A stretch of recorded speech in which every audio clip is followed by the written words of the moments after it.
6 janvier 2017, mesdames et messieurs, bonsoir et bienvenue dans cette nouvelle édition de Viva Événement, la version française. À la une des actualités, cette cérémonie de présentation de vœux qui s'est déroulée aujourd'hui au Palais Diavelou. Une cérémonie pendant laquelle le président de la République, Erazon Armapian, s'est adressé lui-même des éloges sur les soi-disant réussites qu'il aurait réalisées dans le développement économique du pays. Jean-Claude Njamalal.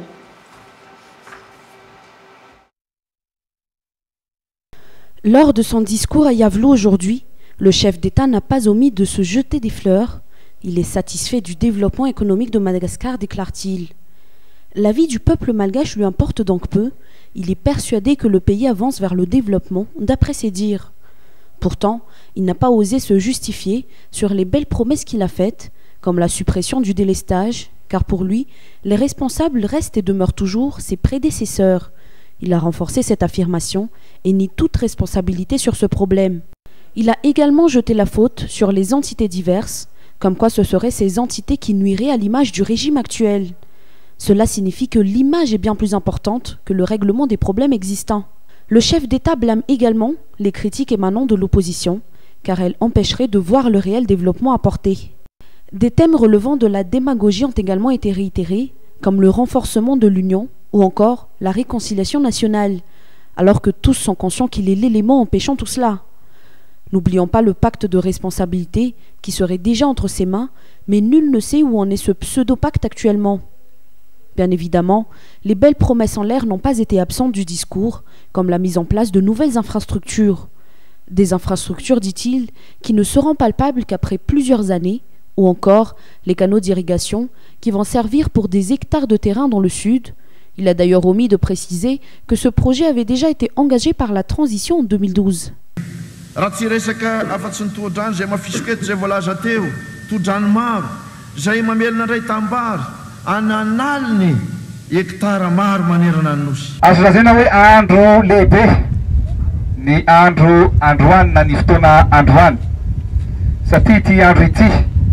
No anataterahana ny lanonana ofisialy anamboarana ny tetikasa fanarenana tanteraka ny faritra Bamangoky na ny eto Bevoay marimarina kokoa.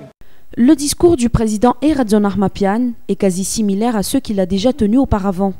Rien de concret, des paroles en l'air et bien sûr une peur flagrante de l'opposition qui risque de l'éjecter de sa place. Un discours pas très honnête, juste une manière de se défiler. Il y a quelques jours de cela, des informations ont permis de savoir que les invités ont été restreints à 1400 au lieu des 1500 de l'année dernière. S'il le pouvait, il aurait supprimé cette cérémonie à Yavelou. Dernière nouvelle, les indemnités des fonctionnaires vont augmenter de 7%. Certes, cela est une manière de calmer les grèves des fonctionnaires, mais qu'en est-il du reste de la population ? Il est clair que pour l'année 2017, la population malgache devra s'attendre au pire.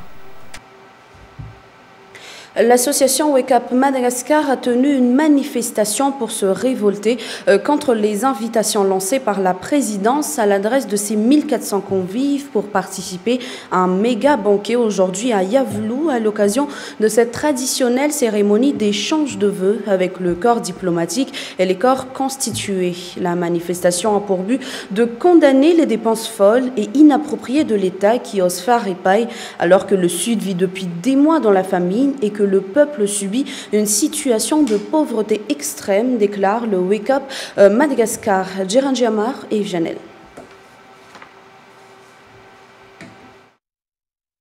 Un corps squelettique enveloppé du drapeau national malgache, étalé devant une assiette vide, le reflet de la réalité dans laquelle vit la majorité du peuple malgache.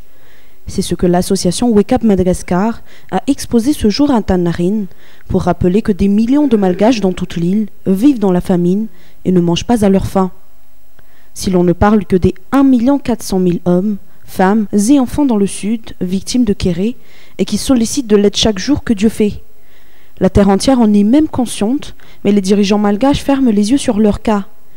Une somme extravagante a été dépensée à Yavelou aujourd'hui pour inviter 1400 personnes à un banquet et une fête des plus remarquables. C'est ce que le Wake Up Madagascar a fortement blâmé. Le Wake Up Madagascar organise aujourd'hui est faite pour contrer le banquet présidentiel qui a lieu en ce moment même au palais Diavolou. Un banquet qui est organisé pour la cérémonie de présentation des vœux. Et depuis l'année dernière, nous nous opposons à ce banquet parce que nous estimons que c'est une cérémonie dispendieuse et inutile et que les fonds qui y sont affectés auraient pu être utilisés plus utilement au bénéfice des citoyens malgaches. Nous savons tous par exemple qu'il y a au moins 1 400 000 personnes qui souffrent du kéré dans le sud de Madagascar. Au lieu de nourrir les 1400 invités du président, la somme qui a été utilisée aurait par exemple pu servir à acheter de la nourriture pour ces personnes-là. Donc nous nous insurgeons contre toute dépense inutile des deniers publics, contre toute mauvaise gestion également, et tout simplement contre toute indécence, parce que nous vivons dans la misère. Alors pourquoi est-ce que nos dirigeants vivent dans l'opulence et se permettent de dépenser ainsi nos deniers, parce qu'il s'agit de nos sous à nous? D'après les informations reçues jusqu'à aujourd'hui, des milliards d'arias ont été alloués à l'occasion de ce grand buffet festif qui s'est tenu à Yavlou aujourd'hui. Avant cette manifestation du Wake Up Madagascar, l'association a envoyé une lettre ouverte au président de la République en lui conseillant de revoir les priorités qu'il a instaurées lors de son discours de fin d'année. Voici un extrait de cette lettre. Un banquet de trop, voilà l'objet de la lettre ouverte de Wake Up Madagascar, adressée au président de la République avant sa manifestation d'aujourd'hui. C'est le discours tenu par le chef d'État le 31 décembre dernier qui informa Wake Up Madagascar sur la voie des priorités pour le développement du pays et du peuple malgache selon le président. Renforcement de l'union, de la solidarité et de la confiance mutuelle, tels ont été les éloges de réussite cités par le chef d'État, déclare le Wake Up Madagascar. Ce dernier qui a renforcé dans sa lettre que la cérémonie de présentation de vœux d'aujourd'hui entretiendra le fossé qui sépare le président de la République du peuple malgache, car de nombreux citoyens ont du mal à trouver de quoi se mettre sous la dent et il requiert des stratégies à long terme et non des solutions de facilité. 1400 personnes ont été invitées à la cérémonie, financée avec une somme scandaleuse, financée avec l'argent des contribuables, alors que des millions de malgaches restent pourtant le ventre vide. Alors la question se pose à nouveau, quelles sont réellement les priorités du chef d'État ?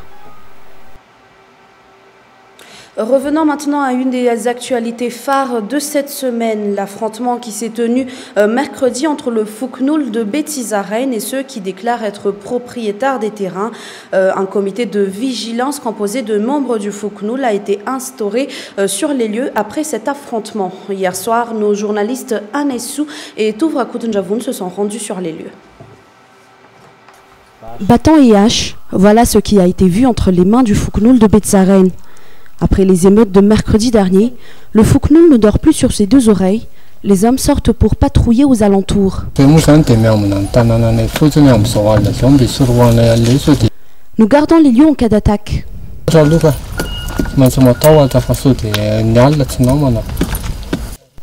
D'après les habitants, les mercenaires des propriétaires des terrains comptent revenir. Ils ont même lancé des menaces. Ils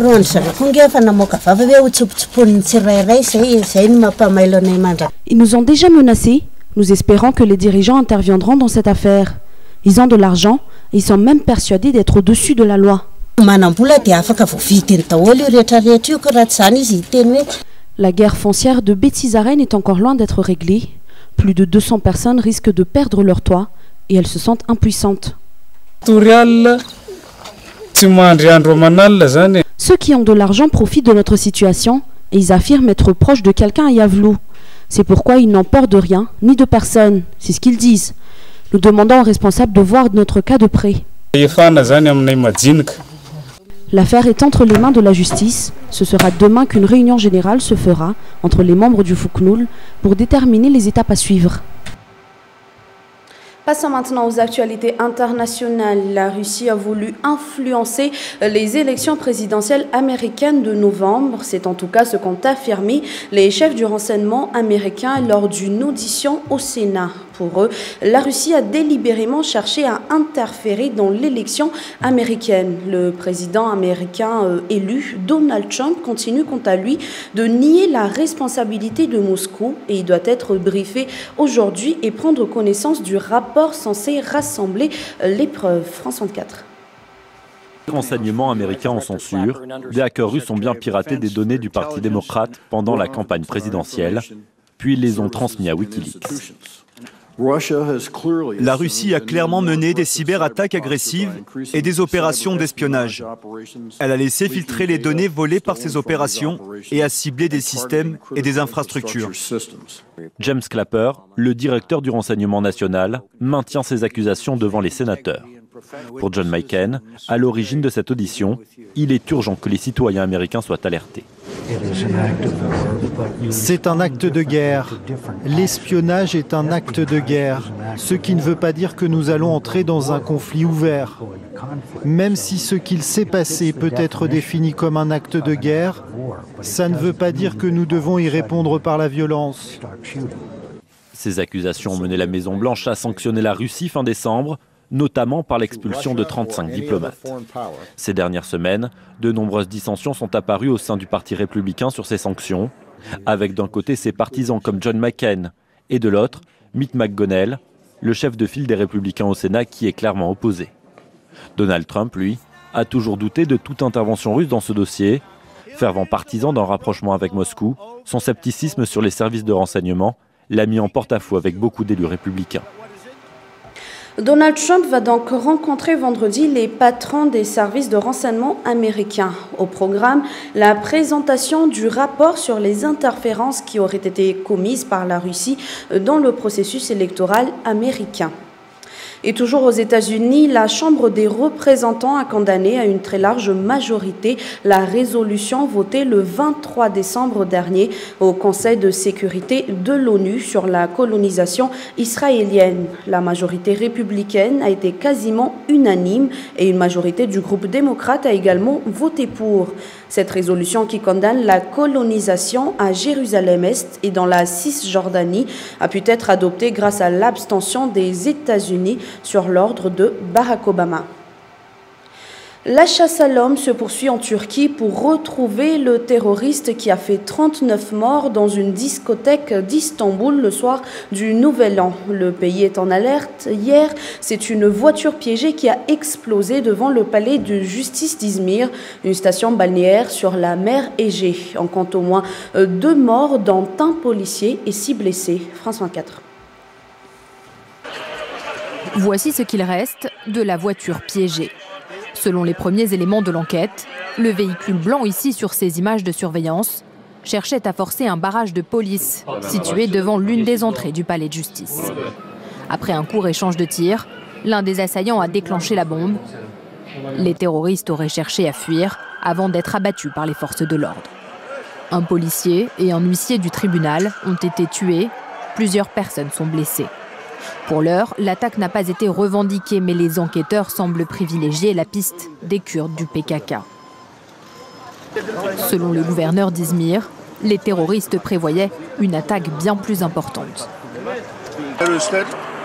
Sur les lieux près des terroristes morts, nous avons retrouvé 2 fusils AK-47, une grenade de type RPG-7, ainsi que 8 ensembles de munitions et des grenades à main. Peu après la déflagration, les autorités ont retrouvé un deuxième véhicule piégé qu'ils ont fait exploser afin de le neutraliser.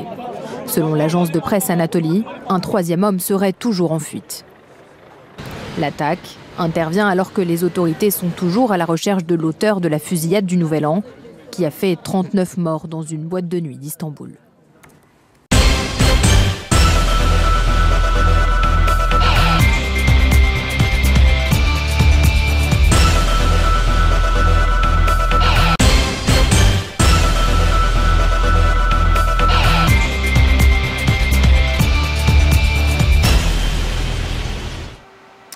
Dans la discipline de tennis, l'équipe malgache devra affronter la Lituanie lors du match du groupe 2 pour la Coupe Davis au mois de février prochain. Après les bons résultats obtenus par l'équipe malgache dans le groupe 3 au mois de juillet 2016, voilà qu'elle monte en groupe 2 pour affronter la Lituanie au premier tour et au deuxième tour. Ce sera encore une équipe européenne qui fera face aux malgaches. À cause du temps habituel qu'il fait au mois de février au pays, la Fédération malgache de tennis n'a pas tenu à accueillir la Coupe Davis pour le groupe 2 du premier tour contre la Lituanie. Cela obligera donc l'équipe nationale à se rendre dans un pays étranger pour cette rencontre. Cette année, il y aura la Coupe Davis en février où l'équipe malgache affrontera la Lituanie. On ne l'a pas fait à Madagascar car les conditions nécessaires pour cela sont insuffisantes, comme la météo par exemple. Février fait partie de la saison des pluies, donc il y a risque de cyclone. Lors du second tour du groupe 2, nous ferons face soit à la Finlande, soit à la Géorgie en avril, espérant que Madagascar restera dans ce groupe 2. Peu importe le résultat obtenu lors de ce premier tour contre la Lituanie, les Malgaches devront affronter une équipe européenne en second tour. Pour cette discipline de tennis, la fédération envisage de créer un centre d'apprentissage du tennis pour les enfants. Et pour ce faire, elle espère prolonger l'accord convenu avec la commune d'Antananarivo pour un délai de 10 ans sur un terrain à Mamassen. Le centre fédéral continue car les partenaires techniques et financiers sont prêts pour collaborer avec la fédération dans la création de ce centre à Mamassen. Nous attendons encore la réponse de la commune sur la prolongation du contrat de 5 ans pour 10 ans, afin que nous ayons plus de visibilité et que les partenaires aient le temps de bien financer le centre. Nous espérons ne plus attendre trop longtemps, car c'est pour le bien de la population d'Antananarivo et il y aura des cours gratuits pour les enfants. L'existence d'un centre d'apprentissage de sport quelconque tient une place importante dans le développement des pépinières et les responsables en tout genre ne devraient pas négliger les démarches et les investissements engagés pour la création et l'aide nécessaire aux infrastructures. Football maintenant. Pendant le match aller de la Coupe du Roi hier en Espagne, l'Athletic Bilbao l'a remporté de 2-1 contre le Barcelone. Une défaite de ce dernier qui en a étonné plus d'un car en 2 mois, Barça n'a pas encore perdu un seul de ses matchs. Info Sport Plus. Pour les tenants du titre de la Coupe du Roi, le Barça s'est incliné 2-1 sur la pelouse de l'Athletic Bilbao en 8e de finale aller. 24e minute, les Basques inscrivent un doublé en 3 minutes grâce à des réalisations d'Adouriz et Williams. Seconde mi-temps, le jeu bascule avec un but sur coup franc de Messi. Les Basques terminent les 10 dernières minutes de la rencontre à 9 contre 11, pas suffisant pour le Barça qui concède sa première défaite depuis 2 mois.